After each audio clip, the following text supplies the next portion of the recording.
नमस्कार साथियों, मैं हूं पी के साहू। मेरे YouTube चैनल में आप सभी का स्वागत करता हूं। साथियों, आज की इस वीडियो में हम दस्तावेज से संबंधित जानकारी आपको देने वाले हैं कि जैसे आपको काउंसलिंग के लिए बुलाया जाएगा, ऑनलाइन काउंसलिंग के लिए जब बुलाया जाएगा तो आपको कौन सा दस्तावेज उनके सामने रखने होंगे। ऐसे तो आप जब से काउंसलिंग जाएंगे तो उसमें लिखा रहेगा, जिस प्रकार से पिछले साल का आप देख सकते हैं। पिछले साल का आप देखेंगे साथियों यहाँ पर, तो पूरा चीज़ें यहाँ पे क्या क्या लेके आना है। जैसे ये विषय शिक्षक का है, उसी प्रकार से सहायक शिक्षक का, उसी प्रकार से व्याख्याता का भी दिया रहता है। ठीक है, तो सबसे पहले आपको बताना चाहूँगा, कई लोग पूछ रहे थे कि हम कैसे जानेंगे कि हमारा नाम आया है कि नहीं आया है। तो ठीक पिछले साल भी इसी प्रकार से एक लिस्ट जारी किया जाता था। लिस्ट में देखते थे उसका नाम आया हुआ है, उसके हिसाब से वो काउंसलिंग करते थे। लेकिन यहाँ पे जस्ट उल्टा है। आपने पिछले वीडियो देखे होंगे कि किस प्रकार से ऑनलाइन प्रोसेस जो काउंसलिंग है उसका मैंने बताने का प्रयास किया, जिस प्रकार से लेटर जारी हुआ है उसके आधार पे। कि सबसे पहले आपको तो वहाँ पे लॉगिन करना होगा, जिसका नाम आएगा उसी को लॉगिन होगा। वही लोग जो है वहाँ पे प्राथमिकता का चयन कर सकते हैं, अपने स्कूलों का, जिला का, स्कूलों का, सारी चीज़ों का आप वहाँ पे प्राथमिकता का चयन कर सकते हैं। तो दोस्तों, यहाँ पे आप दस्तावेज संबंधित कुछ जानकारी मैं बताने वाला हूँ, ध्यान से समझिएगा, पहले से रखिएगा, संभाल कर रखिएगा। कितना सेट लगेंगे, कभी कभी क्या होता है कुछ कमी रह जाती है, कितना भी तैयारी करो कुछ ना कुछ कमी रह जाती है। तो पहले सब तैयारी करके रखें, जिसका संभावना है, जिस प्रकार से आपको लगता है कि मेरा नाम आ जाएगा, तो उसी प्रकार से आपको तैयारी करके रखना चाहिए। तो यहाँ पे आप देखेंगे, सबसे पहले मैं शिक्षक के लिए बताना चाहूँगा, ये 10वीं का अंक सूची आपको रखना होगा, 12वीं का अंक सूची और स्नातक का अंक सूची। यदि आप बीएड हो तो बीएड का, यदि डीएड हो तो डीएड का। ये वाला नहीं लगेगा क्योंकि ये व्यायाम शिक्षक के लिए था। टीटी की अंक सूची रखनी होगी।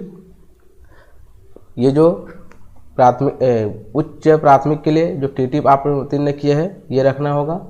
छत्तीसगढ़ के मूल निवासी प्रमाण पत्र रखना होगा।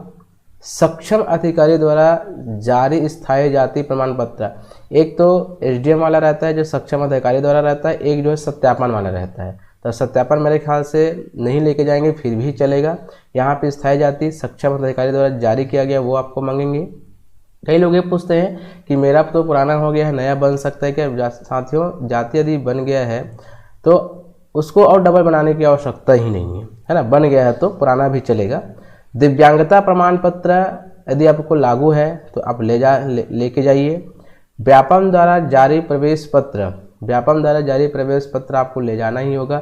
यदि बाय द वे कहीं गुम गया है तो व्यापम में जाकर के समस्त जानकारी लेकर के आप द्वितीय प्रति भी प्राप्त कर सकते हैं। यदि आप शासकीय सेवक हो तो अनापत्ति प्रमाण पत्र, जिसको बोलते हैं एनओसी, जो कि परीक्षा तिथि के पूर्व को होना चाहिए। भूतपूर्व सैनिक हो तो प्रमाण पत्र आपको लगेंगे। उसके बाद साथियों, आप देखे होंगे काउंसलिंग होने के पश्चात वेरिफिकेशन, पुलिस वेरिफिकेशन के लिए बात कही गई है। तो यही है, पुलिस वेरिफिकेशन के लिए एक प्रमाण पत्र आपके पास रहेंगे, अनुप्रमाण पत्र। वहाँ पे आपको सारे डिटेल डालने होंगे और उसको जमा करना होगा। तो यहाँ पे एक चीज़ बताना है, कई लोग ये पूछते हैं कि जैसे जाति प्रमाण पत्र या जिला, जिसका जिला चेंज हो गया है, जैसे अभी वर्तमान में आप देखेंगे राजनांदगांव है, तो अभी क्या हो गया है, वो चौकी में चेंज हो गया है, कई खैरागढ़ में चेंज हो गया है। ठीक है ना। तो कई लोग पूछते हैं कि जिला चेंज हो गया है तो क्या हमारा जो है निवासी भी चेंज होगा। नहीं, ऐसा कुछ नहीं है। छत्तीसगढ़ के मूल निवासी बोला गया है, ना कि जिला का मूल निवासी बोला गया है। छत्तीसगढ़ के जो कहीं भी आप रहो, चाहे आपका आवास कहीं पर हो या जाति प्रमाण पत्र में कह सकते हैं, या मूल निवास में कोई जिला लिखा हो या आप दूसरे जिले में रह रहे हो, इससे कोई प्रॉब्लम नहीं होने वाला है, क्योंकि इसमें साफ लिखा गया है कि छत्तीसगढ़ मूल निवासी प्रमाण पत्र।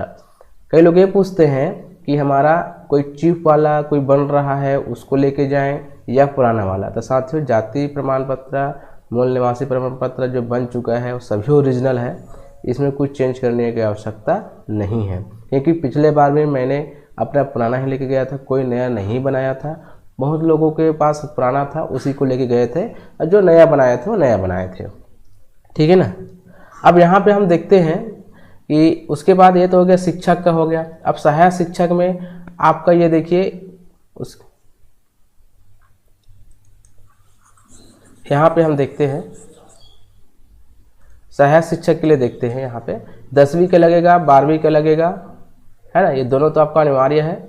उसके बाद यहाँ पे आप देखेंगे स्नातक जो बीएड किए हैं उसको पिछले बार मांगे हुए थे, स्नातक वालों को जो बीएड किए हुए तो स्नातक का भी आपको रखना होगा। बीएड है तो बीएड, डीएड है तो डीएड, ठीक है, इसकी अनुसूची आपको रखनी होगी।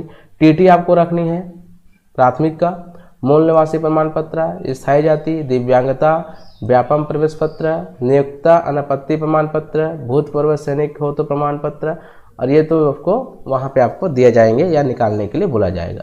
ये सारी चीज़ें जो मैंने बताया शिक्षक में वो सारी चीज़ें लगेंगे। यदि आप डीएड हो तो इसकी आवश्यकता नहीं है, तीसरे नंबर की, यदि आप डीएड हो तो इसकी आवश्यकता नहीं है।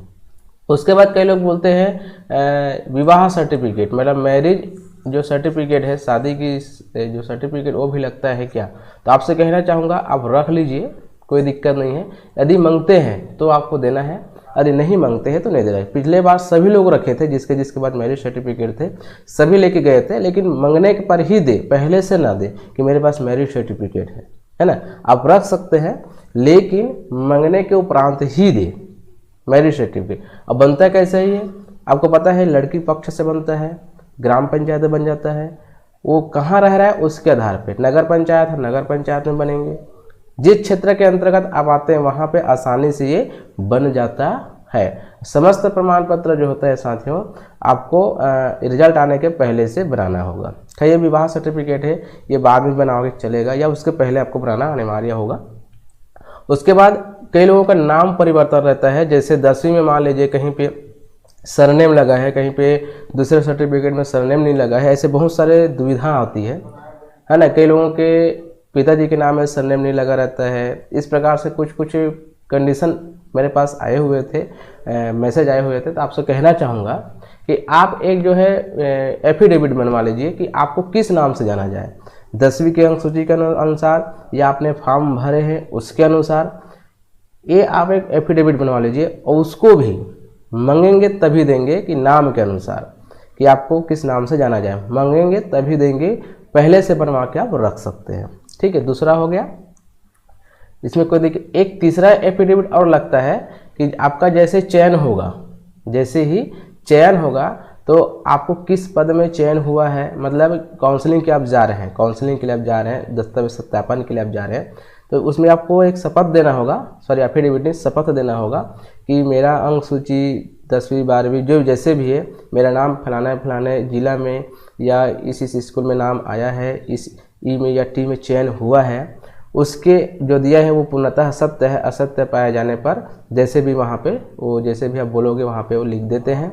असत्य पाए जाने पर जो भी कार्रवाई की जाएगी वो उसके जिम्मेदार मैं रहूँगा या रहूँगी, है ना। एक शपथ लेना प्रमाण पत्र बनाना पड़ता है, लेकिन वो भी बता रहा हूँ कहीं कहीं मांगते हैं, कहीं कहीं पे नहीं मांगते हैं, क्योंकि जिला अनुसार है या संभाग अनुसार है।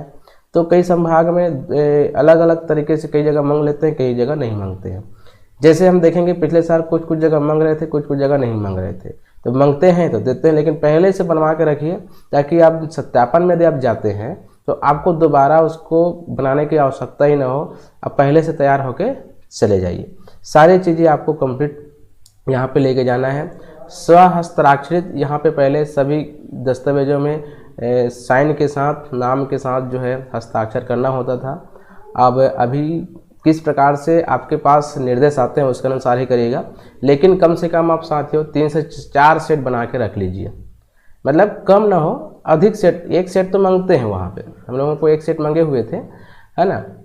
तो आप लोग भी कम से कम 2 से 3 सेट बना के रख लीजिए, ताकि हो सकता है कि पहला सत्यापन हो फिर और बुला ले, जिस प्रकार से हम लोगों को बुलाया गया था।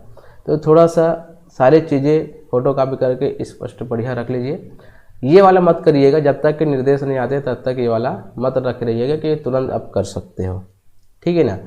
तो दस्तावेज सत्यापन में आप इस प्रकार से, एक और आता है आय प्रमाण पत्र वाले बात आती है कि आय प्रमाण पत्र मांगेंगे या नहीं। तो पिछले साल आप देखे होंगे बहुत सारे संभाग में जिला में मांगना शुरू कर दिए थे, अब इसके वजह से अपात्र भी कर दिए थे। तो उसको उस समय जो है संघुक के माध्यम से या अवगत करा के सूचना दे करके इसको अनिवार्य जो था उसको नहीं किया गया, मतलब आय प्रमाण पत्र ना मांगा जाए। क्योंकि ओबीसी नॉन क्रीमिलियर के आप देखेंगे तो उसमें स्पष्ट लिख रहता है जाति प्रमाण पत्र में ओबीसी नॉन क्रीमिलियर या क्रिमिलियर जो भी लिखा स्पष्ट लिखा रहता है, तो इसके लिए आय प्रमाण पत्र देने की आवश्यकता नहीं पड़नी चाहिए मेरे ख्याल से। तो ये रहा, जिस प्रकार से आप काउंसलिंग में जाएंगे तो समस्त दस्तावेज आप लेके जाइए, अब आपके पास ये सारी चीज़ें होनी चाहिए। ठीक है, समस्त दस्तावेज जो है आपके रिजल्ट आने के पहले होना चाहिए।